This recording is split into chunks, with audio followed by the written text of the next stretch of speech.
Assalamualaikum warahmatullahi wabarakatuh. Perkenalkan, saya Nurleti Fauzia dari PKUB PGSD dan teman saya Rosmah dan Amaliawati. Saya di sini sebagai moderator. Ini adalah hasil diskusi kelompok kami bab 7 dan bab 8. Kebijakan terkait dengan guru dan penilaian kinerja guru. Yang pertama, etika profesi guruan merupakan perwujudan dari salah satu tuntutan reformasi yang marak sejak tahun 1998. Perubahan mendasar yang dituangkan dalam Undang-Undang Sikdinas yang baru tersebut antara lain adalah diusung prinsipnya demokrasi, desentralisasi pendidikan, kesetaraan, keseimbangan, serta adanya keterlibatan dan peran aktif masyarakat dalam pendidikan. Pasal 39 sampai pasal 44 dijelaskan bahwa tugas pendidik pada intinya adalah melaksanakan pembelajaran dan tenaga kependidikan, bertugas dalam kegiatan administrasi. Selanjutnya dijelaskan pula mengenai hak dan kewajiban dari pendidik dan tenaga kependidikan. Yang kedua, kebijakan-kebijakan terkait dengan guru. Ketika mutu pendidikan di Indonesia dipertanyakan, guru dianggap menjadi salah satu faktor yang menyebabkan rendahnya mutu pendidikan di Indonesia, karena mereka yang berada di garda depan dalam dunia pendidikan. Kualitas guru-guru Indonesia dianggap rendah. Hal ini didasarkan pada realitas bahwa banyak guru yang tidak memenuhi kualifikasi dan kompetensi yang dibutuhkan. Berdasarkan realitas itu, kualitas dan kesejahteraan guru menjadi salah satu solusi dalam menyelesaikan masalah.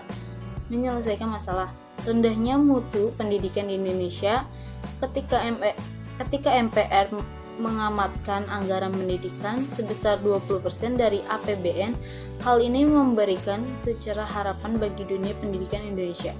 Dengan pendanaan yang memadai, diharapkan dapat meningkat mutu pendidikan di Indonesia. Undang-Undang 1945 Pasal 31 Ayat 3 berbunyi, pemerintah mengusahakan dan menyelenggarakan satu sistem pendidikan nasional yang meningkatkan keimanan dan ketakwaan, serta akhlak mulia dalam rangka mencerdaskan kehidupan bangsa. Dan ayat 5 yang berbunyi, pemerintah memajukan ilmu pengetahuan dan teknologi dengan menjunjung tinggi nilai-nilai agama dan persatuan bangsa, kemajuan peradaban, serta kesejahteraan umat manusia. Dalam pasal 8, Undang-Undang Nomor 14 Tahun 2005 tentang guru dan dosen yang menyebutkan bahwa guru wajib memiliki kualifikasi akademik, kompetensi, sertifikat pendidikan, sehat jasmani dan rohani, serta memiliki kemampuan untuk mewujudkan tujuan pendidikan nasional. Pada pasal 10 ayat 1 dan pasal 28 ayat 3 PP 19 tahun 2005 tentang Standar Nasional Pendidikan SNP dijelaskan bahwa kompetensi guru yang dimaksud meliputi A. Kompetensi pedagogik, B. Kompetensi kepribadian, C. Kompetensi profesional, dan D. Kompetensi sosial. Substansi tentang guru dosen. Guru memiliki peran yang amat besar dalam pendidikan sehingga keberadaan guru menjadi suatu pertimbangan yang amat dipertimbangkan. Guru hendaklah seorang yang memiliki kecakapan yang memadai dan tidak boleh asal-asalan agar tidak terjadi malpraktek dalam pendidikan.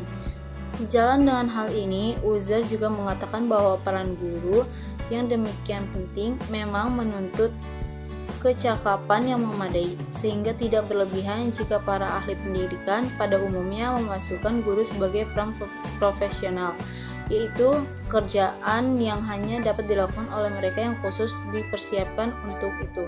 Undang-Undang Nomor 14 Tahun 2005 dapat dibagi dalam beberapa bagian. A. Pasal-pasal yang membahas tentang penjelasan umum, B. Pasal-pasal yang membahas tentang guru, C. Pasal-pasal yang membahas tentang dosen, D. Pasal-pasal yang membahas tentang sanksi, E. Bagian akhir yang terdiri dari ketentuan peralihan dan ketentuan penutup. Analisa UU tentang guru dan dosen. Berikut akan disajikan penjabarannya.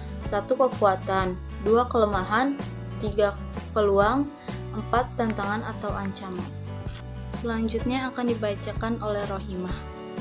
Mengingat tugas guru yang sedemikian kompleksnya, maka profesi ini memerlukan persyaratan khusus sebagai berikut. A. Menuntut adanya keterampilan berdasarkan konsep dan teori ilmu pengetahuan yang mendalam. B. Menekankan dalam suatu keahlian dalam bidang tertentu sesuai dengan profesinya. C. Menuntut tingkat pendidik keguruan yang memadai.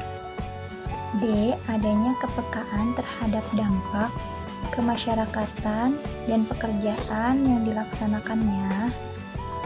E. Memungkinkan perkembangan sejarah dengan dinamika kehidupannya. Hal-hal yang dianggap penting dalam isi peraturan ini: A. Ketentuan umum. B. Kompetensi dan sertifikasi. C. Hak. D. Beban kerja. E. Wajib kerja dan pola ikatan dinas. F. Pengangkatan, penempatan dan pemindahan. G. Sanksi. H. Ketentuan peralihan. I. Ketentuan penutup dan penjelasan. Perubahan dalam PP nomor 19 tahun 2017 diantaranya: A. Terkait tunjangan guru yaitu pasal 15. B. Terkait aturan beban kerja guru PNS. C. Terkait beban kerja, tugas pokok, dan fungsi kepala sekolah pasal 54. D. Terkait dihapusnya tunjangan profesi pengawas sekolah, yaitu pasal 15 ayat 3 dan pasal 67A. Kualifikasi akademik adalah ijazah jenjang pendidikan akademik yang harus dimiliki oleh guru sesuai dengan jenis, jenjang, atau suatu pendidikan formal di tempat penugasan. 2. Kompetensi guru. Standar kompetensi guru mencakup kompetensi inti. Konsep kinerja guru. Kinerja sering diartikan dengan penampilan kerja, perilaku kerja, tingkat keberhasilan, atau hasil kerja. Kinerja dalam arti penampilan kerja merupakan suatu perbuatan atau apa yang dilakukan, diperhatikan seorang melalui keterampilannya yang nyata atau suatu yang secara aktual orang kerjakan dan dapat diobservasi. Menurut Hildegard, kinerja adalah perilaku yang dapat diamati. Demikian juga menurut Borney, kinerja adalah sebagai perilaku atau respon terhadap suatu tugas yang dapat diamati. Dalam pengertian hasil kerja, kinerja adalah hasil atau fungsi pekerjaan tertentu atau selama aktivitas-aktivitas periode tertentu atau hasil dari pelaksanaan suatu tugas. Sebagaimana pendapat Hodgett, bahwa kinerja berkaitan dengan seberapa baik seorang guru melakukan pekerjaan untuk mencapai tujuan. Merujuk pada beberapa pendapat di atas, bahwa kinerja guru profesional adalah tingkat keberhasilan guru dalam melaksanakan tugas secara profesional sesuai dengan bidang keahlian yang menjadi tanggung jawabnya yang dapat diukur. Penilaian kinerja guru. Penilaian kinerja guru adalah penilaian yang dilakukan terhadap setiap butir kegiatan atau tugas utama guru dalam rangka pembinaan karir, kepangkatan, dan jabatannya. Guru sebagai pendidik profesional memiliki tugas utama yaitu mendidik, mengajar, membimbing, mengarahkan, melatih, menilai, dan mengevaluasi peserta didik pada pendidikan anak usia dini. Jalur pendidikan formal, pendidikan dasar, dan pendidikan. Sistem penilaian kinerja guru adalah sebuah sistem penilaian kerja berbasis bukti yang didesain untuk mengevaluasi tingkatan kinerja guru secara abdi dalam melaksanakan tugas utamanya sebagai guru profesional. 1. Menentukan tingkat kompetensi seorang guru. 2. Meningkatkan efisiensi dan efektivitas kinerja guru di sekolah. 3. Menyajikan suatu landasan untuk pengambilan keputusan dalam mekanisme penempatan efektif atau kurang efektifnya kinerja guru. 4. Menyediakan landasan untuk diagram pengembangan keprofesian keguruan berkelanjutan bagi guru. 5. Menjamin bahwa guru melaksanakan tugas dan tanggung jawabnya serta mempertahankan sikap-sikap positif dalam mendukung pembelajaran peserta didik untuk mencapai prestasinya. 6. Menyediakan dasar dalam sistem peningkatan profesi dan karir guru serta bentuk penghargaan lainnya. Kinerja guru memiliki dua fungsi utama, yaitu untuk 1. Menilai untuk kerja atau kinerja. 2. Menghitung angka kredit yang dapat diperoleh guru atas kinerja pembelajaran, pembimbingan, atau pelaksanaan tugas tambahan yang relevan dengan fungsi sekolah atau madrasah pada tahun penilaian kinerja guru dilaksanakan. Prinsip pelaksanaan penilaian kinerja guru. 1. Berdasarkan ketentuan.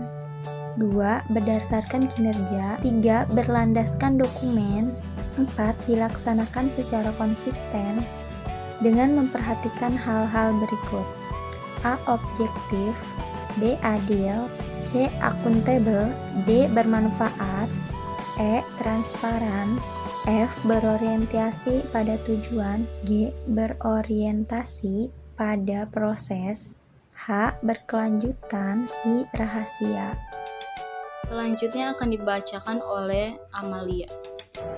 Kegiatan evaluasi guru, evaluasi diri, dan penyusunan rencana pengembangan konferensian berkelanjutan dilaksanakan dalam kurun waktu 4-6 minggu di awal semester yang telah ditetapkan. Sedangkan bagi guru yang mutasi di pertengahan tahun pelajaran, evaluasi dirinya dapat menggunakan hasil evaluasi diri yang dilaksanakan di sekolah atau madrasah asal. Pelaksanaan penilaian kinerja guru dalam waktu 4-6 minggu di akhir rentang waktu di semester.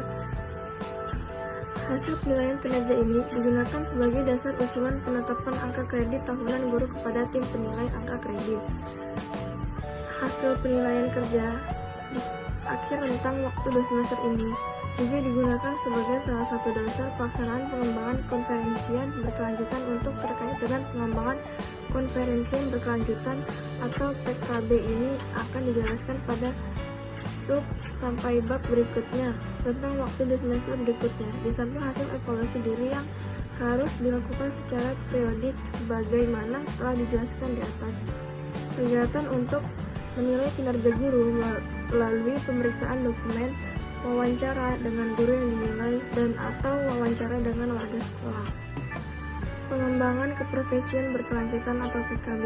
Pengembangan kompetensi guru yang dilaksanakan sesuai dengan kebutuhan, bertahap, berkelanjutan untuk meningkatkan keprofesionalitasnya. PKB merupakan bentuk pendidikan berkelanjutan bagi guru, kepala sekolah, dan pengawas sebagai segitiga dinas untuk melakukan perubahan demi keberhasilan peserta didik. Agar PKB dapat mendukung kebutuhan individu dan dapat meningkatkan keprofesian, harus memperhatikan hal-hal sebagai berikut. 1. Menjamin kedalaman pengetahuan terkait dengan materi ajar. 2. Menyajikan landasan yang kuat tentang metodologi pembelajaran atau pedagogi untuk mata pelajaran tertentu. 3. Menyediakan pengetahuan yang lebih umum tentang proses pembelajaran dan sekolah. 4. Mengukur dan memrefleksikan penelitian tentang ada dalam bidang pendidikan. 4. Berkontribusi terhadap pengukuran meningkatkan keberhasilan peserta didik dalam belajarnya. 5. Membuat guru secara intelektual terhubung dengan ide-ide dan sumber daya yang ada. 6. Menyediakan waktu yang cukup dengan sumber daya bagi guru agar mampu menguasai isi dari belajar dan pedagogi serta mengintegrasikan dalam praktik-praktik pembelajaran sehari-hari. 8. Di dalam oleh perwakilan dari mereka-mereka yang akan berpartisipasi dalam Pengembangan diri adalah upaya-upaya untuk meningkatkan profesionalisme agar memiliki kompetensi yang sesuai dengan peraturan perundang-undangan, sehingga mampu melaksanakan tugas pokok dan kewajibannya dalam pembelajaran dan pembimbingan. Publikasi ilmiah. A. Presentasi pada forum ilmiah sebagai pemasaran atau narasumber pada seminar, lokakarya ilmiah atau diskusi ilmiah. B. Publikasi ilmiah hasil penelitian atau gagasan inovatif pada bidang pendidikan formal. C. Publikasi buku teks pelajaran, buku pengayaan dan atau pendoman guru. Karya inovatif. Karya inovatif adalah karya yang bersifat pengembangan, modifikasi atau penemuan baru sebagai bentuk kontribusi guru terhadap peningkatan kualitas proses pembelajaran di sekolah atau madrasah serta pengembangan dunia pendidikan, sains, dan seni. Itu saja yang dapat kami sampaikan, kurang dan lebihnya kami mohon maaf. Billahi taufiq wal hidayah. Wassalamualaikum warahmatullahi wabarakatuh.